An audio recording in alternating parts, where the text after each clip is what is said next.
शाबू एक गरीब चरवाहा था जिसके पास एक लंबी और सुंदर छड़ी थी जिससे वह बकरियों के झुंड पर नियंत्रण रखता था और इस छड़ी की मदद से वह पेड़ों के पत्ते भी झाड़ता था। न जाने उसकी छड़ी में क्या जादुई शक्ति थी कि छड़ी को थोड़ा सा घुमाने से सभी बिखरी हुई बकरियां थोड़े से समय में एकत्र हो जाती थीं। कोई जंगली जानवर अगर उनके आसपास घूमता दिखाई देता तो छड़ी से इशारा करते ही दुम दबाकर भाग जाता था। बकरियां मजे से ताजा हरी भरी घास चरती रहती थीं और चरवाहा बेफिक्री से बैठा रहता था।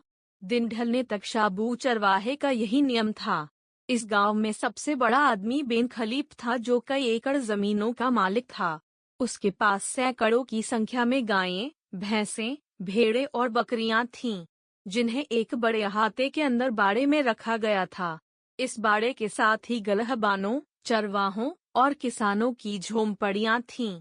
ये झोंपड़ियां मिट्टी गारे से बनी हुई थी। धूप से बचने के लिए खजूर के पत्तों और छाल की छत डाली गई थी। इन खस्ताहाल झोंपड़ियों में से एक झोंपड़ी में शाबू और एक में दूसरा चरवाहा सीनो रहता था। शाबू बेन खलीफ की बकरियों को मजदूरी पर चराता था।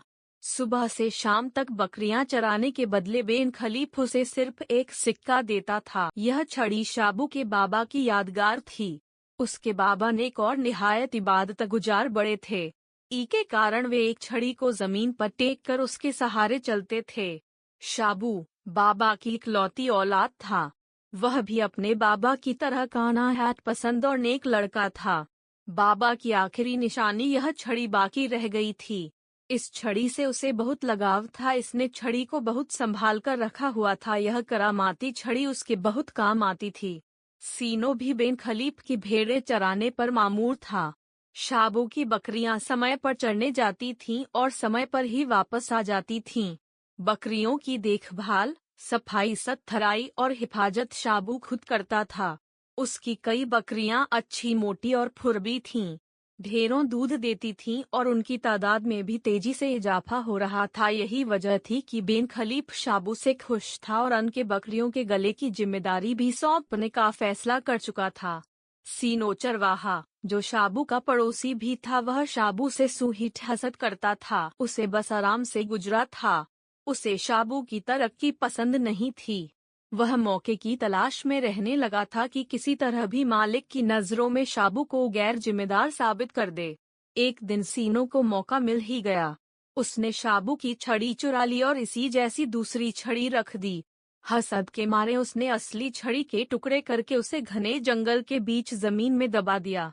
सुबह सवेरे शाबू भेड़ बकरियों को हंकाते हुए जंगल की तरफ चल पड़ा, मगर यह क्या, छड़ी घुमाने के बावजूद बकरियां काबू में नहीं आ रही थीं। शाबू उनके पीछे भाग भाग कर उन्हें इकट्ठा करके बुरी तरह हाँफने लगा था। उसे इस छड़ी से कितना आराम और सुविधा थी। उसने दुख से एक ठंडी आह भरी और टूटे कदमों के साथ गांव की तरफ चल पड़ा, जहां बेन खलीफ उसकी आमद का शिद्दत से मुतवक्का था। सीनो ने शाबू को देखते ही बेन खलीफ से कहा, मालिक, शाबू आ गया। मामूल के मुताबिक बकरियों की गिनती की गई तो बकरियां कम थीं। बेन खलीफ गुस्से से आग बबूला होते हुए बोला, गैर जिम्मेदारी की हद हो गई। मैंने तुम पर अंधा एतबार करके बड़ी गलती की। सीनो सही कहता था। शाबू सर झुकाए चुपचाप सुनता रहा। इस रात बेन खलीफ ने सजा के तौर पर शाबू को खाने पीने के लिए कुछ भी नहीं दिया। बेचारा शाबू भूखा प्यासा ही सो गया।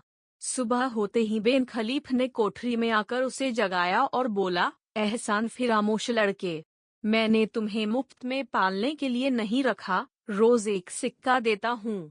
अब जब तक तुम मेरी बकरियां ढूंढ कर वापस नहीं लाओगे, तब तक मैं तुम्हें एक पाई भी नहीं दूंगा और न तुम इस कोठरी में रहोगे। शाबू मायूस होकर जंगल की तरफ चल पड़ा। सीनो ने जंगल में जिस जगह छड़ी के टुकड़े दफनाए थे, वहां पास ही एक बड़ा सा तालाब था। पूरे चांद की रात में उस तालाब के किनारे परियां उतरा करती थीं। उस रात परियों के साथ परिस्तान की शाही सवारी, खूबसूरत घोड़ा गाड़ी भी थी।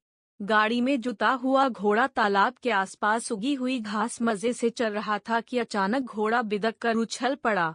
शाबू पेड़ की ओट में छिपकर परियों को देखकर हैरान हो रहा था। घोड़े के बुरी तरह कराहने की आवाज सुनकर वह घबरा गया। परियों के साथ उनका रखवाला जिन भी वहां मौजूद था। उसकी तेज नाक ने आदमी की बू सूंघ ली थी। जिन ने पीछे से जाकर शाबू को पकड़ लिया और मलिका परी के सामने पेश कर दिया। शाबू डरपोक नहीं था और न ही उसने कोई अपराध किया था। घोड़े के घाव इसके खुर में कोई चीज फंसी हुई मालूम हो रही है। शाही अस्तबल में घोड़े की देखभाल पर नियुक्त जिन ने जांच करते हुए कहा।